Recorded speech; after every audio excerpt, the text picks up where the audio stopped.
Olá, eu sou o Carlos Matheus, sou responsável pela disciplina de Química do ADT do PET Metalúrgica. Hoje eu trouxe para vocês algumas questões da lista de Química para a primeira avaliação de Química Geral para Engenharia. Essas são as duas primeiras questões. Bora lá?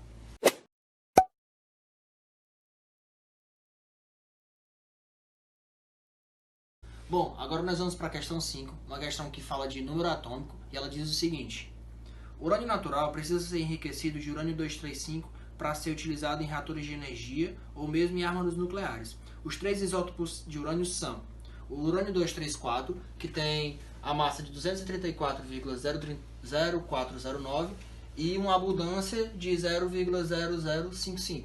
O urânio 235, de massa 235,0439, com abundância de 0,720. E o urânio 238, que tem massa de 238,0508, com abundância de 99,2745. Calcule a massa atômica do urânio. Como que é feito para que seja calculada a massa atômica de um determinado elemento? Esses elementos eles estão dispostos na natureza e eles têm, como vocês viram aqui, isótopos. Eles têm massas diferentes. E uma massa, uma média, é calculada para que ela seja usada em cálculos, para aproximações. Nesse caso aqui, a gente vai utilizar essa fórmula aqui para calcular a massa atômica. A gente vai usar o somatório da massa do isótopo, a massa do I, que é o isótopo, vezes a abundância, a porcentagem do isótopo na natureza. Tudo isso dividido por 100. Como a gente vai aplicar isso nessa questão? A gente vai pegar o isótopo 234 vezes a abundância dele, mais o isótopo 235 vezes a abundância dele, mesma coisa com 238, vezes sua abundância, e vai dividir tudo isso por 100. Nesse caso vai dar 238,0289. Lembrando que a gente não pode esquecer as unidades, nesse caso é em grama por mol, que a gente está tratando de massa atômica. Bom, no item B, ele falou que o isótopo 235, que é esse aqui, vai ter uma abundância agora de 4%. E a abundância do urânio 234 não foi alterada, ou seja, ela permanece a mesma do item A, que a abundância do 234 vai ficar em 0,0055. Bom, nessa questão nós sabemos que existem três isótopos, o 235, o 234 e o 238, só que ele não deu a abundância do 238, só que a gente pode calcular isso.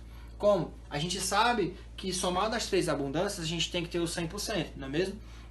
Então a gente vai ter o isótopo 238 com a sua abundância sendo 100% menos os 4% do 235 e o 0,0055 do isótopo 234. Então ele vai ter uma abundância de 95,9945. Beleza? Bom, agora ele quer a nova massa do urânio, né? Tendo em vista que a gente mudou as abundâncias dos outros isótopos. E obviamente a massa atômica final vai mudar. Bom, aqui a partir de agora a gente vai fazer o mesmo procedimento do item A. A gente vai usar essa fórmula do somatório da massa do isótopo vezes sua abundância e vamos dividir tudo por 100. Vamos pegar esse aqui, vezes os 4%, o 234 vezes o 0,0055 e esse outro isótopo 238 vezes sua abundância de 95,9945. Isso aqui vai dar uma massa de 237,9303 gramas por mol.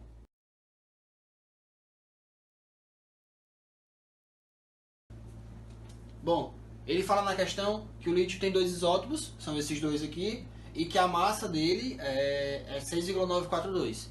Entretanto, ele quer saber na questão, no item A, qual a abundância ou quanto tem na natureza de cada isótopo. No caso, eu vou chamar aqui de X e Y, a abundância desse isótopo e do outro.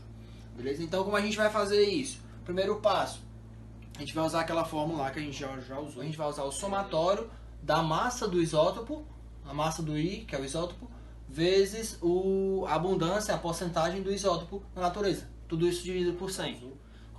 No qual a gente vai achar a massa a partir da massa do isótopo vezes a sua abundância, somadas e dividido por 100. Beleza? Que é a porcentagem.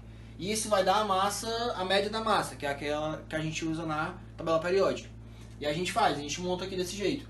O primeiro isótopo multiplica pela sua abundância, o segundo pela abundância, divide por 100 e a gente vai ter o 6,942. Beleza, aqui a gente tem duas incógnitas para uma equação. Como a gente vai resolver isso? A gente precisa lembrar que, como só possuem dois isótopos, a gente tem que x mais y vai dar o 100%. Beleza? Então vamos substituir aqui no passo 2. A gente pode substituir então o y por 100 menos x. Beleza? Como a gente vai fazer? Repete a equação do jeito que a gente montou, e onde tem o y a gente bota 100 menos x. E agora sim, a gente tem uma equação e uma incógnita. A gente vai desenvolver isso, multiplicar essa evidência aqui, e a gente vai depois isolar. No final de toda essa resolução aqui, a gente vai ter essa equação e vai achar que a x é 7,39%. Beleza? Como a gente vai fazer para achar y agora? A gente vai pegar a mesma equação que a gente usou lá no começo, x mais y é 100%. Vamos ter que 100 menos x é igual a y, e a gente vai substituir aqui esse 100 menos 7,39. A abundância de y é 92,6%.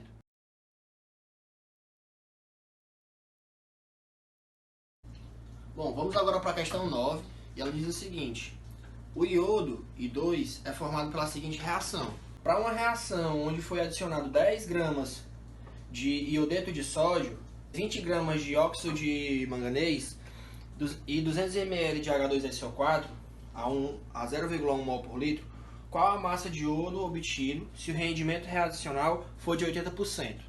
O primeiro passo para resolver essa questão é organizar todos os dados. Como a gente faz?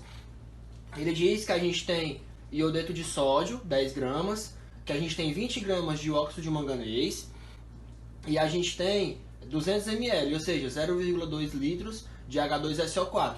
E ele também dá a concentração, que é 0,1 mol por litro. E também diz, é importante lembrar, o rendimento dessa reação, 0,8, 80%. Para a gente saber o rendimento, a gente pode ser uma forma melhor de trabalhar isso aqui, é transformar todos eles em mol, para que a gente possa depois utilizar a reação para ver a proporção da reação em mols e ver a quantidade de I2 a ser gerado. Vamos fazer isso. A gente vai pegar a massa de iodeto de sódio, 10 gramas, e dividir pela massa molar desse composto, que é 150, que é a soma da massa do sódio com a massa do iodo. Divide as 10 gramas por 150 gramas por mol. Vamos ter o resultado em mol, que dá 0,667. A mesma coisa a gente vai fazer para o óxido de manganês. Dividir 20 gramas por 87 gramas por mol, que é a massa do óxido de manganês. E a gente vai ter essa quantidade aqui de mols. A mesma coisa, no caso do H2SO4, a gente tem um volume em litros e tem a quantidade de mol por litro. Então a gente vai só multiplicar esse 0,2 pelo 0,1. Vamos ter uma quantidade total de 0,02 mol de H2SO4. Então, agora nós já sabemos a quantidade de mol de cada elemento dos reagentes que a gente tem, e a gente quer saber quanto que vai gerar de produto. No caso, o produto que a gente quer é o iodo, o I2, certo? A gente sabe que aqui em cima dos reagentes existe uma proporção para que gere uma determinada quantidade de iodo. E a gente tem que verificar se qual desses elementos aqui está seguindo a proporção corretamente, qual está em excesso ou quem é o limitante. O mais importante aqui, no caso, vai ser saber o limitante, para a partir dele ver a quantidade de iodo. Ou seja, como é que a gente vai fazer? A gente sabe aqui que na proporção a gente tem que ter 2 mols de NaI, 2 mols de H2SO4 para 1 mol de MnO2. A gente tem que ver se essa proporção está sendo obedecida aqui. Se não for, o composto que está abaixo dessa proporção é o limitante, é o que nos interessa. Lembre-se, a gente tem que basear a quantidade de produto pelo limitante, não pelo excesso. Porque o excesso ele não vai reagir à parte que está em excesso. A gente tem que basear sempre pelo limitante, beleza? Fica a dica aí. Uma dica para a gente também achar mais fácil o limitante. A gente viu aqui que está na proporção de 2 para 2 para 1, beleza? A gente vai procurar aqui qual que a gente desconfia que seja o limitante. Qual que a gente desconfia que está em menor quantidade. Bom, olhando assim, a gente vê que o menor desses valores aqui é o 0,02. Isso não significa que ele seja limitante ou excesso, mas vamos testar ele. Como é que a gente vai testar? A gente tem 0,02, beleza? De H2SO4, que é esse aqui. A gente sabe que a proporção é 2 para 2 para 1. Seguindo essa risca aqui, essa lógica, a gente teria que ter quanto de NaI? Teria que ter 0,02 também, eles estão na mesma proporção. E a gente também teria que ter 0,01, que é a metade de 2 para 1 de MnO2. Só que não é isso que a gente vê aqui. A gente vê que o NaI está em maior quantidade do que 0,02. E o MnO2 também está em maior quantidade. Ou seja, esses dois estão em excesso. E no caso, o H2SO4 vai ser o limitante. Nós achamos agora em quem nós temos que nos basear para achar a quantidade de iodo. Sabendo que a gente já descobriu o nosso limitante, que é o que a gente vai precisar para usar na proporção, a gente vai achar agora a quantidade de I2 gerado. A gente olha para a reação aqui em cima e vê que a cada 2 mols de H2SO4 a gente tem 1 mol de I2 sendo gerado. Beleza, vamos usar essa proporção aqui de H2SO4 para I2, de 2 para 1. Bom, descobrimos que a quantidade de mols que temos de H2SO4 é 0,02. Então, a quantidade de I2 gerado seria 0,01 mols, beleza? Mas o que ele quer na questão? Ele quer a quantidade em massa de I2. E a gente vai fazer como para achar isso? A gente vai pegar a quantidade de mols e multiplicar pela massa molar do I2. É o que a gente faz aqui no passo 5. 0,01 mol vezes 253,8 gramas por mol. Essa aqui é a massa do I2, que é 2 vezes a massa do iodo, certo? É uma molécula formada por dois átomos de iodo, beleza? Então a gente multiplica isso aqui, vai ter o resultado em grama, 2,538 gramas de iodo. Mas aqui está uma pegadinha da questão e que isso acontece muito. Muitas das questões, muito do que acontece no dia a dia, não é igual ao resultado teórico. A gente tem perdas no processo. Então a gente vai ter um resultado real que é menor do que o teórico. No caso da questão, lembra lá no começo que eu falei que tem um rendimento de 80%. Ou seja, a gente não vai ter toda essa massa aqui se convertendo em I2. A gente vai ter perdas. Como a gente faz para achar a massa real do processo? A gente vai pegar o 2,538 gramas, multiplicar por 0,8, que é 80%. E vai ter esse novo resultado de 2,03 gramas. Bom, essa é a massa real de iodo formado.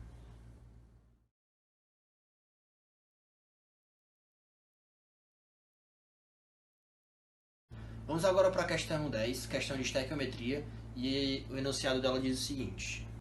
Duas amostras de diferentes compostos têm a seguinte composição: sódio, enxofre e oxigênio.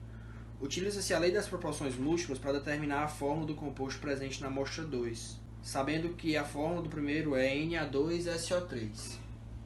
Então, como é que está formulada a questão? Ele fala que tem dois compostos com N, com Na, com S e com O, e uma é essa daqui, seguindo essa formulação, e a outra é essa. A primeira ele já dá, a questão ele já diz que é o Na2SO3, mas essa segunda fórmula aqui ele não diz, e é o que a gente vai ter que encontrar. Como a gente vai fazer isso? Bom, nós temos a massa em gramas de cada elemento e precisamos saber a quantidade de mols, precisamos saber a fórmula mínima desse elemento, desse composto. Como a gente vai fazer? Temos que descobrir separados a quantidade de cada elemento. Como é que a gente vai fazer aqui? Vamos começar achando o número de mols de sódio, beleza? O que a gente vai fazer? A gente tem 2 gramas de sódio. Vamos dividir a massa pela massa molar. A gente vai dividir aqui grama, vai cortar grama com grama e vai sair o resultado em mol. Aqui a gente vai ter 2 dividido por 22, que é a massa do sódio, e vamos ter essa quantidade de mols aqui, 0,0909 mols. Mesma coisa vamos fazer para o enxofre.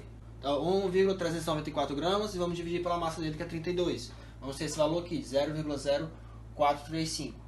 E do oxigênio, dividir 2,782 por 16, que é a sua massa molar. Vamos ter esse resultado aqui.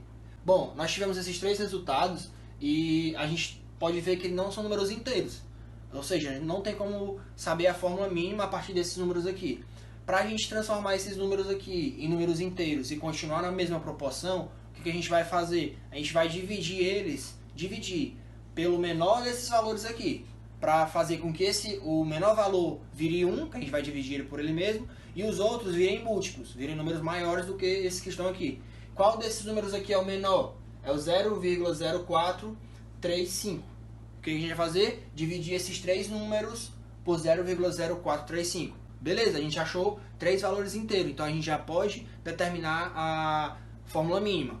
Ou seja, o nosso elemento agora, ele vai ser o Na2SO4.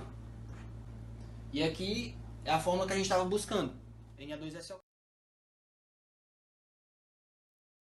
A questão 15, ela mostra um gráfico, um espectrômetro de massa de um elemento, e ela diz as porcentagens na natureza, a abundância dos isótopos. No espectrômetro, ele mostra esses 4 tipos aqui de isótopos, 90, 91, 92, 94, 96, e suas respectivas abundâncias, certo? No item A, ele pede para que, a partir desse espectrômetro, você descubra a massa do elemento. Como é que a gente vai fazer? Bom, no item A a gente vai usar a mesma fórmula, né, do somatório da massa vezes a abundância, dividido por 100%. Beleza? E a gente vai fazer isso com cada um. Multiplicar a sua massa pela sua respectiva abundância. E a gente faz isso aqui e depois divide por 100. A gente vai encontrar aqui um resultado de 91,318 gramas por mol. Essa é a massa atômica desse elemento. E no item B, o que ele pede? Que a partir dessa massa, você descubra qual elemento é. Ou seja, a gente vai pegar essa massa e vai comparar com a massa que tem lá na tabela periódica. Qual é o elemento que bate? No caso desse elemento, é o zircônio. Vai bater com esse número aqui. Beleza? Então, pessoal, essas foram as questões de hoje. Espero que tenha ficado claro a resolução das questões e logo mais estaremos postando vídeos a respeito também da parte teórica da disciplina, abordando os conteúdos desde a introdução até a parte mais elaborada. Qualquer dúvida ou sugestão, pode deixar seu comentário aqui embaixo. Pedimos também para que você curta, siga nossa página e compartilhe o vídeo, para que também nas próximas postagens você fique ligado e acompanhe a disciplina, ok? Até mais e obrigado.